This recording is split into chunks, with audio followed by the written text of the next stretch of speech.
Hello dear students. सो आज हम फिर से इलेक्ट्रोकेमिस्ट्री का टॉपिक जो है वो कंटिन्यू करने जा रहे हैं। लास्ट इसमें हमने इंट्रोडक्शन देखा था और उसके पॉइंट्स कवर किए थे।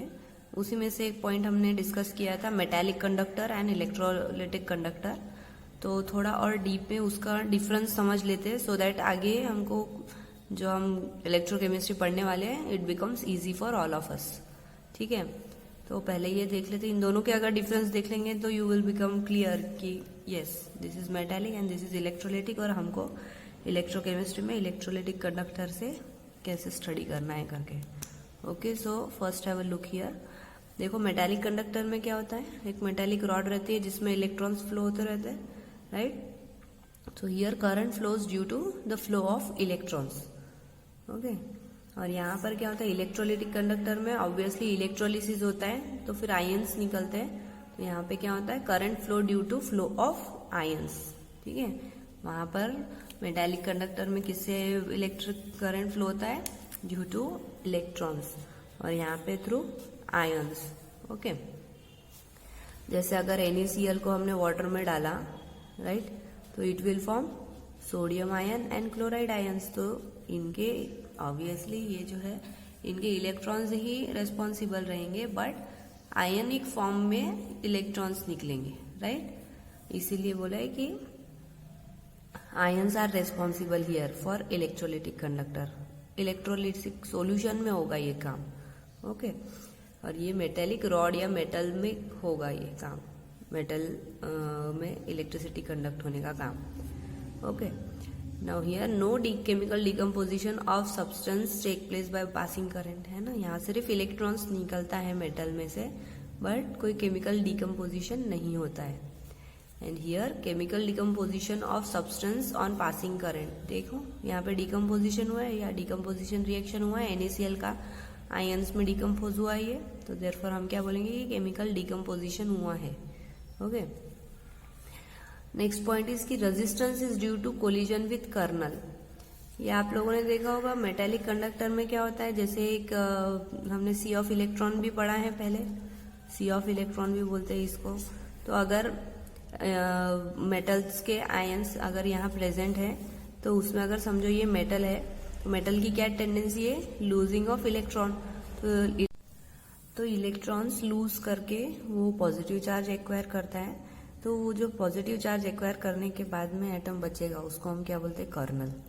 ओके, ये सब पता है शायद। तो सी ऑफ इलेक्ट्रॉन में हम क्या देखेंगे कि मैक्सिमम नंबर ऑफ कर्नल्स बह जाते हैं और इलेक्ट्रॉन्स जो रहते हैं they are responsible for conducting electricity. Okay, तो इनका जो कर्नल का जो कोलिजन है एक दूसरे के साथ में, उसकी वजह से क्या क्रिएट होगा, रेजिस्टेंस। वैसे ही सेम इलेक्ट्रोलाइटिक कंडक्टर में क्या होगा, resistance will be due to interaction of, तीन टाइप की इंटरेक्शन है। फर्स्ट केस में सोल्यूट सोल्यूट इंटरेक्शन, जैसे कि अगर हमने NaCl डाला कोई सॉल्वेंट में तो सोल्यूट खुद एक दूसरे से भी इंटरेक्ट करेंगे, मतलब सेम चार्ज वाले जैसे Na+, Cl-, एक दूसरे से कोलाइड करके रेजिस्टेंस क्रिएट करेंगे, तो उसको हम क्या बोलेंगे, सोल्यूट सोल्यूट इंटरेक्शन। वैसे ही सेकेंडली सोल्यूट सॉल्वेंट इंटरेक्शन में, फॉर एग्जाम्पल अगर सोल्यूट को हमने वाटर में डाला तो क्या होगा, NaCl जो है वो वाटर के साथ भी इंटरेक्ट करेगा, तो वाटर के जो सेम चार्ज वाले मॉलिक्यूल है वो Na पॉजिटिव को कोलाइड करके क्या क्रिएट करेंगे, रेजिस्टेंस क्रिएट करेंगे। So solute solvent interaction is also responsible for creating resistance. Similarly solvent solvent interaction में मतलब सेम टाइप के सॉल्वेंट के जो मॉलिक्यूल्स है, फॉर एग्जाम्पल वाटर का ही H पॉजिटिव, वाटर का ही H पॉजिटिव, एक दूसरे से इंटरेक्ट करके रेजिस्टेंस क्रिएट करेंगे ऑन कोलिजन। सो देयरफॉर, या फिर O नेगेटिव एक दूसरे को कोलाइड करके रेजिस्टेंस क्रिएट करेंगे, तो हम क्या बोलेंगे कि सॉल्वेंट सॉल्वेंट इंटरेक्शन की वजह से भी क्या होता है, रेजिस्टेंस क्रिएट होता है। ठीक है, तो ये तीन चीज रेस्पॉन्सिबल है in case of electrolytic conductor में, solute solute interaction, solute solvent interaction और सॉल्वेंट सॉल्वेंट इंटरेक्शन। ठीक है, वैसे ही लास्ट पॉइंट में जैसे कि अगर resistance increases on increasing temperature, यहाँ पे मेटालिक कंडक्टर में क्या होता है, जैसे टेम्परेचर इंक्रीज करेंगे रेजिस्टेंस इंक्रीज होगा। क्यों, क्योंकि कोलिजन ज्यादा बढ़ेगा कर्नल्स के बीच में, है ना, मतलब कि उनका इंटरेक्शन ज्यादा बढ़ेगा, तो क्या होगा, रेजिस्टेंस ज्यादा क्रिएट होगा in case of metallic conductor. और इलेक्ट्रोलिटिक कंडक्टर में क्या होता है, resistance decreases on increasing temperature. Why? क्योंकि इंटरेक्शन बिकम लेस, डिजोल्व होते जाते हैं। यहाँ पर सॉल्यूशन में क्या हो जाए, solute molecule get dissolve on increasing temperature. वो डिजोल्व होते जाएंगे तो क्या हो जाएगा, एम्प्टी स्पेस क्रिएट होते जाएंगे यहाँ पे, है ना। तो ये जो स्पेस क्रिएट होते जाएगी उसकी वजह से क्या हो जाएगा, रेजिस्टेंस डिक्रीज होते जाएगा, कोलिजन कम होते जाएगा। तो कोलिजन कम हो रहा है, इसका मतलब रेजिस्टेंस कम हो रहा है ऑन इंक्रीजिंग टेम्परेचर। ठीक है, तो this are both the differentiating point of metallic conductor as well as electrolytic conductor. ये कॉन्सेप्ट थियरी में इतना नहीं पूछेंगे, पर आपको क्लियर रखना है सो दैट हमको आगे में इसके जो रिलेटेड पॉइंट्स है जो पढ़ने हैं हमको, वो आप लोगों को अच्छे से समझ में आए। ओके, लास्ट लेक्चर में बच्चों हमने ये नोट पढ़ा था, उसको आज हम थोड़ा डिटेल देखने वाले हैं। देखो क्या था वो नोट, एक बार रिवाइज कर लेंगे कि conductivity is the electrical conductance due to all the ions in 1 centimetre cube of given solution. अब आप बोलेंगे सॉल्यूशन है वो 1 सेंटीमीटर क्यूब कैसे रह सकता है। सेकेंडली हमने पढ़ा था कि molar conductivity is the electrical conductance due to the ions obtain from 1 mole of an electrolyte in a given volume of solution. ठीक है, तो ये तो ठीक है कि कॉन्सेंट्रेशन 1 मोल हमने लिया है इलेक्ट्रोलाइट का, तो उसमें जो आयंस कंडक्ट करेंगे उसको हम मोलर कंडक्टिविटी बोलते हैं। तो इनका रिलेशन हमको पढ़ना है मोलर कंडक्टिविटी का। ओके, तो इसमें हम देखेंगे और इसको भी, ये जो दोनों स्टेटमेंट्स है उसको समझेंगे क्या बोलना चाह रहे हैं ये स्टेटमेंट। तो जैसे कि बोला है कि 1 सेंटीमीटर क्यूब ऑफ सॉल्यूशन, तो उसको इस तरीके से देखना है। देखो यहाँ पे अगर हमने एक कंटेनर लिया है, सब कुछ कंटेनर में होगा, इलेक्ट्रोलिसिस की जितनी भी प्रोसेस है इलेक्ट्रोकेमिस्ट्री में उनको, तो एक कंटेनर है उसमें हमने क्या किया, एक इलेक्ट्रोलाइट डाला है और हमने 2 इलेक्ट्रोड प्लेस किए उसमें। Okay, these are the 2 electrode, positive negative, anode cathode. तो इन इलेक्ट्रोड का कुछ एरिया होगा, राइट। तो वो जो area 1 centimetre cube of area हम बोल रहे थे, 1 centimetre cube of given solution, तो वो ये एरिया होगा। ठीक है, तो this will be the given area. और इन दोनों के बीच का जो डिस्टेंस रहेगा 2 इलेक्ट्रोड का, उसको हम क्या बोलेंगे, लेंथ। ठीक है, उसको प्रॉपर एरिया प्रॉपर लेंथ पे, इनको प्रॉपर एरिया के इलेक्ट्रोड और डिस्टेंस उन दोनों के बीच का रखना होता है फॉर ये प्रोसेस करने के लिए। और ये जो दोनों है इनको क्या बोला है, electrode, positive negative, cathode and anode. This is an electrolyte. ठीक है, सॉल्यूशन। और इस सेल को क्या बोलेंगे हम, कंडक्टिविटी सेल, क्योंकि ये क्या करने वाला है, ऑन। इसको हम क्या करेंगे, एमीटर से कनेक्ट कर देंगे, राइट, यहाँ पर। तो इसको एमीटर से कनेक्ट करने के बाद में it will start flowing current flow करेगा, तो क्या होगा, आयंस निकलेंगे और दे विल स्टार्ट कंडक्टिंग और इलेक्ट्रिसिटी फ्लो होना स्टार्ट हो जाएगी। So this is conductivity cell. Okay, तो यही चीज जो बोल रहे हैं इसका हम रिलेशन देखने वाले हैं बिटवीन कापा मीन्स कंडक्टिविटी और lambda means molar conductivity, right. तो conductivity kappa is the electrical conductance of 1 centimetre cube of solution.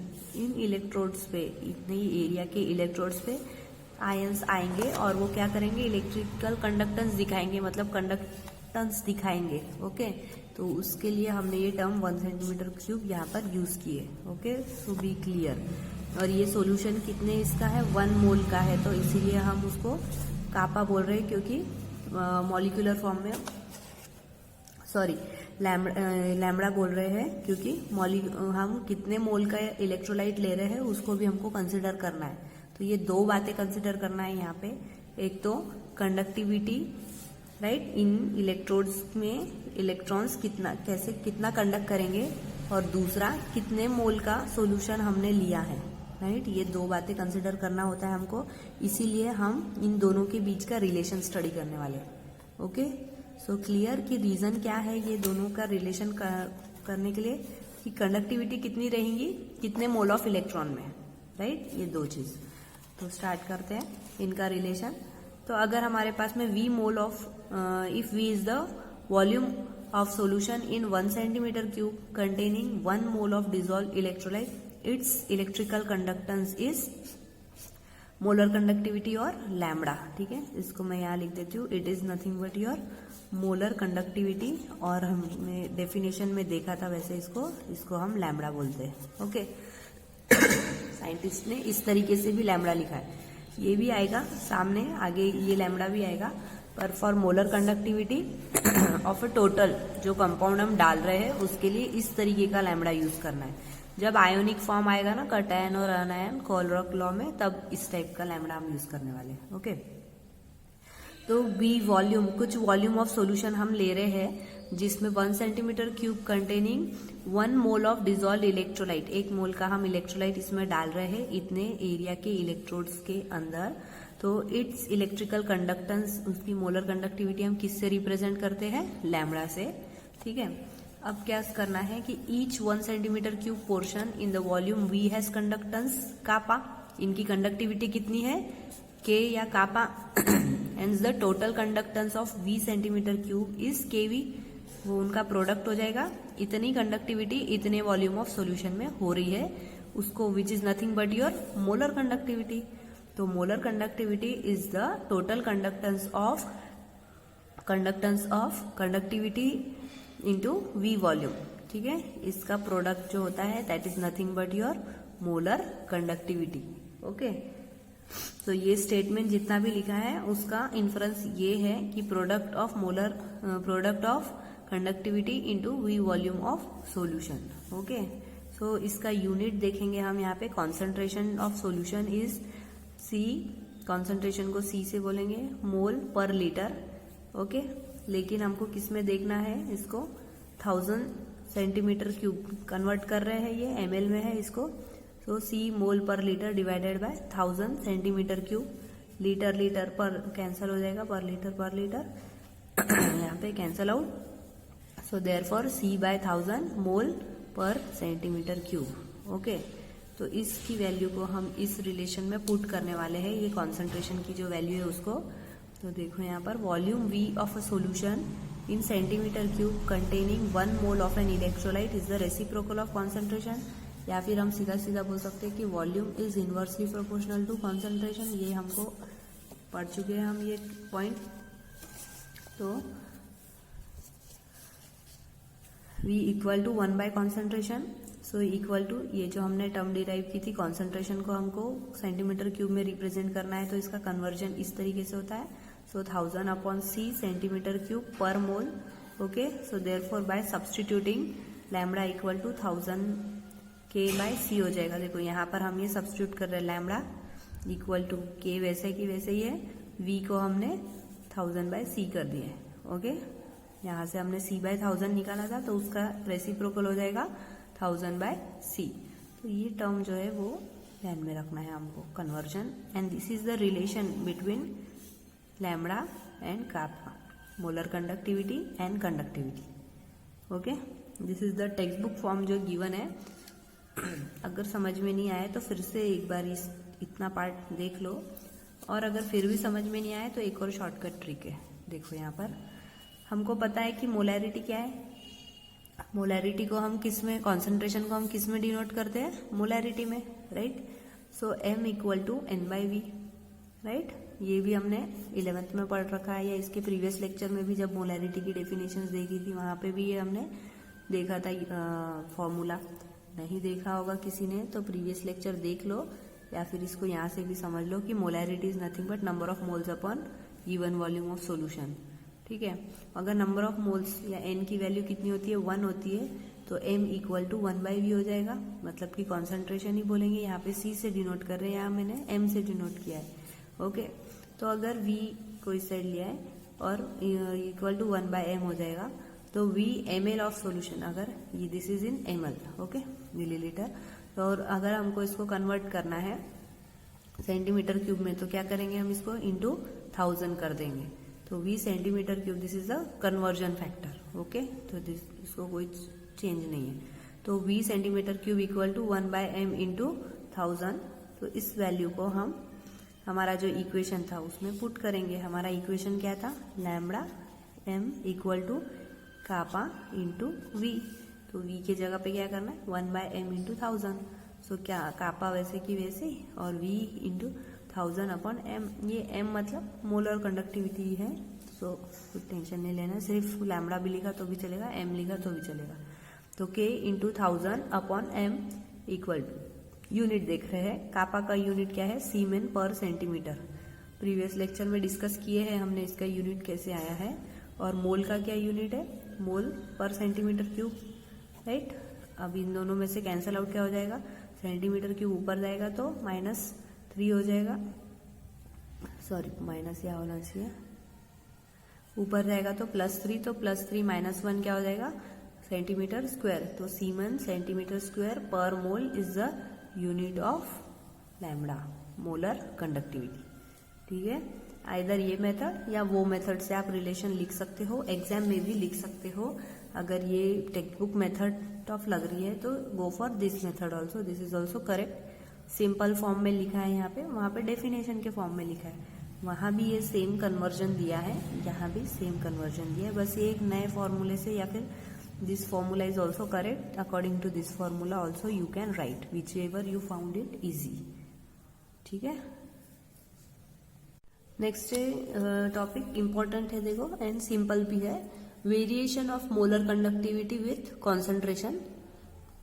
दो तरीके के कॉन्सेंट्रेशन होते हैं, राइट, हमने सॉल्यूशन चैप्टर में पढ़ा था, एक तो स्ट्रॉन्ग इलेक्ट्रोलाइट के थ्रू और वीक इलेक्ट्रोलाइट के थ्रू।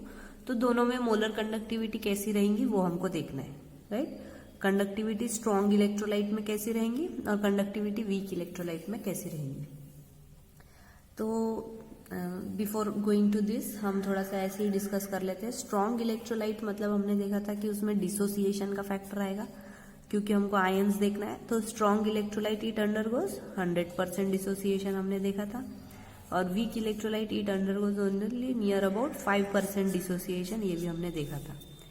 तो अगर समझो स्ट्रॉन्ग इलेक्ट्रोलाइट है और अगर वो 100% डिसोसिएशन अंडरगो कर रहा है तो उसके पास में क्या रहेगा, कंप्लीट डिसोसिएशन पे उसके पूरे आयंस डिसोसिएट हो चुके रहेंगे।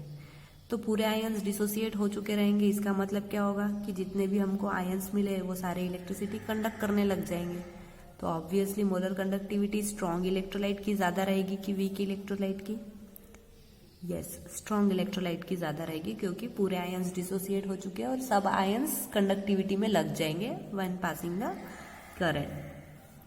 सिमिलरली अगर वीक इलेक्ट्रोलाइट है तो उसमें हम बोल रहे हैं कि सिर्फ 5% डिसोसिएशन ही होता है, तो less number of electrons available रहेंगे इलेक्ट्रिसिटी कंडक्ट करने के लिए, है ना। तो फिर क्या होगा, तो अगर हम और उस सॉल्यूशन को डाइल्यूट करते जाएंगे तो क्या कंडीशन बनेगी, ये हमको मेन स्टडी करना है कि डाइल्यूट करने पर फिर से एक तो कंप्लीट डिसोसिएशन होने पर इलेक्ट्रॉन्स विल स्टार्ट कंडक्टिंग, लेकिन अगर हमने उस सॉल्यूशन को डाइल्यूट किया मतलब और हमने उसको वाटर मिलाया उसमें, तो क्या कंडीशन होंगी। इसके लिए हमको इस टॉपिक के लिए 2 ग्राफ स्टडी करने हैं। टेक्स्ट बुक में दोनों ग्राफ एक ही इसमें मर्ज किया है, मैं वो दोनों ग्राफ्स को अलग अलग तरीके से आप लोगों को ड्रॉ करके समझा के बताने वाली हूँ। ठीक है, तो ध्यान से देखो इस टॉपिक को, 1 बाय 1 पॉइंट स्टडी करेंगे और उसके बाद में उसके ग्राफ को भी स्टडी करेंगे, राइट। तो फर्स्ट पॉइंट क्या बोल रहा है देखो, for strong electrolyte, strong electrolyte में क्या होगा, the molar conductivity of solution of strong electrolyte increases rapidly with dilution. ठीक है, क्यों, क्योंकि वहां पर क्या होने वाला है, 100% डिसोसिएशन हो जाएगा। तो लिमिटिंग वैल्यू फॉर 0.01 मोलर और 0.001 molar solution and hence dilution has no effect on molar conductivity thereafter. तो ये स्टेटमेंट क्या बोल रहा है कि अगर 100% डिसोसिएशन हो गया है तो आप उसको कितना भी डाइल्यूट करो, उसमें कितना भी वाटर मिलाओ, उसकी कंडक्टिविटी तो कंप्लीट हो चुकी रहेगी, क्योंकि आयंस पूरे फॉर्म हो चुके रहेंगे। तो आप कितना भी वाटर मिलाओ उसके ऊपर नो इफेक्ट रहेगा, dilution will have no effect on the molar conductivity thereafter. बराबर है, इस पॉइंट को समझ गए कि कंप्लीट डिसोसिएशन होने के बाद में उसके आयंस फॉर्म हो चुके हैं। जैसे कि अगर ये ए बी कोई इलेक्ट्रोलाइट है तो ये कंप्लीट A+ और B- बना चुका रहेगा। ये फॉरवर्ड डायरेक्शन बता रहा है कि इनका कंप्लीट डिसोसिएशन हो चुका है। अब इसमें आप कितना भी डाइल्यूट करो इस इलेक्ट्रोलाइट को वाटर मिला के या कोई भी सॉल्वेंट मिला के, तो ये इसके बाद में आगे और इसके फर्दर आयंस फॉर्म नहीं होंगे। ओके, तो dilution has no effect on the molar conductivity thereafter. Second point क्या बोल रहा है, the maximum limiting value of molar conductivity is the molar conductivity at zero concentration और at infinite dilution and it is denoted by lambda infinity. इसको zero बोल सकते हैं या फिर लैम्बडा इन्फिनिटी बोल सकते हैं। तो उसको हम ये ग्राफ में देखेंगे ये क्या बोल रहा है ये स्टेटमेंट। तो क्या बोल रहा है ये स्टेटमेंट कि the maximum limiting value of molar conductivity is the molar conductivity at zero concentration और इनफाइनाइट डाइल्यूशन। तो देखो ये ग्राफ, पहले तो ये ग्राफ को कैसा जाता है, साइंटिस्ट ने इसको कॉन्सेंट्रेशन की टर्म को रूट सी में लिया है सो दैट इसकी वैल्यूज अच्छी मिले। ओके, और ये हो गया फॉर एक्स एक्सिस, और वाई एक्सिस पे मोलर कंडक्टिविटी की वैल्यू नोट डाउन करी है।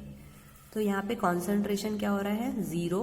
ओके, जीरो से स्टार्ट होगा और राइट साइड में जाते जाते क्या होगा, कॉन्सेंट्रेशन इंक्रीज, और देखो मोलर कंडक्टिविटी कैसी हो रही है, डिक्रीज हो रही है या फिर कांस्टेंट हो जा रही है। यहाँ आके देखो ये इस साइड में ऐसा जा रहा है ग्राफ, पूरा ऐसे कि ऐसे नहीं जा रहा है, यहाँ आके इस साइड में स्टॉप हो जा रहा है, मतलब कांस्टेंट हो गया है। एक बार डिसोसिएशन हो गया है तो मोलर कंडक्टिविटी चेंज नहीं होगी उसके बाद में। ठीक है, तो ये ग्राफ को हमको लेफ्ट हैंड साइड में पढ़ना है। ठीक है, on moving left hand side. तो पहले अगर इस कॉन्सेंट्रेशन पे मोलर कंडक्टिविटी इतनी है, इस कॉन्सेंट्रेशन पे मोलर कंडक्टिविटी इतनी है, इस कॉन्सेंट्रेशन पे मोलर कंडक्टिविटी इतनी है, और जीरो कॉन्सेंट्रेशन पे देखो ये एक्स्ट्रापोलेटेड पॉइंट है, राइट। तो ये जो है कॉन्सेंट्रेशन जीरो, मतलब कंडक्टिविटी कैसी हो जाएगी, कंडक्टिविटी विल बिकम, यहाँ पर मैक्सिमम मोलर कंडक्टिविटी रहेगी जब C इक्वल टू जीरो है, लैम्बडा जीरो लिमिटिंग वैल्यू है वो उसकी। ठीक है, तो सेकंड स्टेटमेंट जो बोल रहा है वो यही बोल रहा है कि the maximum limiting value of molar conductivity is the molar conductivity at zero concentration और एट इनफाइनाइट डाइल्यूशन। यहाँ पर डाइल्यूशन इनफाइनाइट हो गया है तो ये this is lambda zero. Okay, एक और पॉइंट से इसको समझेंगे। द जीरो कॉन्सेंट्रेशन और infinite dilution means the solution is so dilute that further dilution does not increase the molar conductivity. यहाँ पर मोलर कंडक्टिविटी कैसी हो गई, जीरो हो गई। ओके, तो इसके लिए molar in 19th century, Kohlrock with experiment showed that molar conductivity of strong electrolyte varies linearly with the square root of concentration. Varies linearly, ठीक है, ये जो है molar conductivity varies linearly with the square root of concentration। ये scientist ने इस तरीके से इसको डिराइव किया है। तो हम फिर एक ग्राफ निकालने के लिए हम लोग क्या करते हैं, इक्वेशन देखते हैं y equal to M X plus C, उसका स्लोप वगैरह निकालने के लिए। तो यहाँ पे y एक्सिस पे हमने क्या लिया है, molar conductivity lambda m x. ठीक है, पहले x देख लेंगे, x क्या है, रूट सी, और c जो है इंटरसेप्ट वो कहाँ पर हो रहा है, एक्स्ट्रापोलेटेड लाइन से यहाँ पे y इंटरसेप्ट जो होता है वो हम देखते हैं, दैट इज लैम्बडा जीरो या फिर एट इनफाइनाइट डाइल्यूशन, या हम इसको लैम्बडा इन्फिनिटी भी बोल सकते हैं। और m जो है स्लोप, यहाँ पे लीनियर ग्राफ है इसलिए स्लोप कितना आएगा, माइनस a आएगा। ठीक है, इस तरीके का ग्राफ होता है तो स्लोप कैसा आता है, माइनस a। अगर इस तरीके का आता तो पॉजिटिव ग्राफ होता। ठीक है, दो तरीके के ग्राफ होते हैं, अगर इस तरीके का हो रहा है तो स्लोप नेगेटिव और इस तरीके का आ रहा है तो स्लोप पॉजिटिव। ठीक है, इसके लिए पॉजिटिव स्लोप, इसके लिए नेगेटिव स्लोप। तो हमारा ग्राफ इस साइड से जा रहा है तो नेगेटिव स्लोप आएगा माइनस a, वेयर a क्या है, a is constant depending on the solvent. कौन सा सॉल्वेंट यूज किया है उसके हिसाब से ये कांस्टेंट होता है। ओके, तो फॉर यहाँ पे आते आते फॉर कॉन्सेंट्रेशन जब जीरो हो गया, यहाँ पे जाते जाते क्या हो रहा है, कॉन्सेंट्रेशन बढ़ते जा रहा है इलेक्ट्रोलाइट का फॉर स्ट्रॉन्ग इलेक्ट्रोलाइट। तो ग्राफ इस तरीके से जा रहा है, लेकिन जब कॉन्सेंट्रेशन जीरो हो गया तो कॉन्सेंट्रेशन जीरो होने पे क्या हो जाएगा, मैक्सिमम मोलर कंडक्टिविटी हो जाएगी, इनफाइनाइट हो जाएगा, जो हम गिन ही नहीं सकते, इतना ज़्यादा उसका कंडक्टिविटी हो जाएगा, इसीलिए लैम्बडा जीरो या इनफाइनाइट डाइल्यूशन उसको बोला है। ओके, तो हम क्या कंक्लूजन निकालेंगे, this is our conclusion from this graph. Okay, as we move from left, as we move to left, concentration क्या हो रहा है, देखो डिक्रीज हो रहा है, जीरो हो रहा है, तो देयरफॉर डाइल्यूशन क्या हो रहा है, उसका इंक्रीज हो रहा है, क्योंकि कॉन्सेंट्रेशन कैसा हो रहा है, डिक्रीज हो रहा है, तो डाइल्यूशन क्या होने वाला है, इंक्रीज होने वाला है। और लैम्डा जो है molar conductivity it also increases. देखो वैल्यू इसकी इंक्रीज हो गई, यहाँ पे हमने पॉइंट एक्स्ट्रापोलेट किए तो वैल्यू कैसी आ गई, इंक्रीजिंग, वाई एक्सिस इंक्रीजिंग उस साइड में, तो lambda value is increasing. So this is our conclusion for strong electrolyte. Same type का कंक्लूजन वीक इलेक्ट्रोलाइट के लिए भी रहेगा, लेकिन उसमें कंडीशन डिफरेंट रहेगी, ठीक है। तो ये ध्यान में रखना है मेन तो, कि for strong electrolyte as we move left concentration goes on decreasing, dilution goes on increasing, and therefore molar conductivity goes on increasing, ठीक है। तो अब ये ऐसा क्यों हुआ, देखो पहले हमने जो इलेक्ट्रोलाइट डाला था उनके जो आयंस बने थे उनके बीच में इंटरेक्शन कैसा था, ज्यादा था, राइट। और जब हमने डाइल्यूट किया उसको तो इंटरेक्शन कैसा हो गया, लेस हो गया, है ना, दूर दूर चले गए क्योंकि डाइल्यूट हो गया solution. So therefore less interaction because of more dilution and therefore molar conductivity increases. This is the reason for this above conclusion. Okay. I hope इस strong electrolyte का आप लोगों को ग्राफ समझ में आ गया है। 2-3 पॉइंट ही इसमें हमको मेंशन करने हैं। पहला पॉइंट कि this is a strong electrolyte, it will undergo 100% dissociation. तो ये डिसोसिएशन 100% हो गया है, इसका ये ग्राफ है, ओके। इसके बाद में जब हमको कंडीशन देखना है कि जब हम इसको डाइल्यूट करते हैं तो क्या होता है, कॉन्सेंट्रेशन डिक्रीज होगा, है ना। जो हम पर्टिकुलर कॉन्सेंट्रेशन का सोल्यूशन लेंगे, अगर हमने उसको डाइल्यूट किया है तो उसका कॉन्सेंट्रेशन कैसा होता जाएगा, डिक्रीज। तो उसकी मोलर कंडक्टिविटी कैसी होती जा रही है, देखो इंक्रीज, इनफाइनाइट होती जा रही है, ओके। यही चीज हमको बोलना है सेकंड पॉइंट में।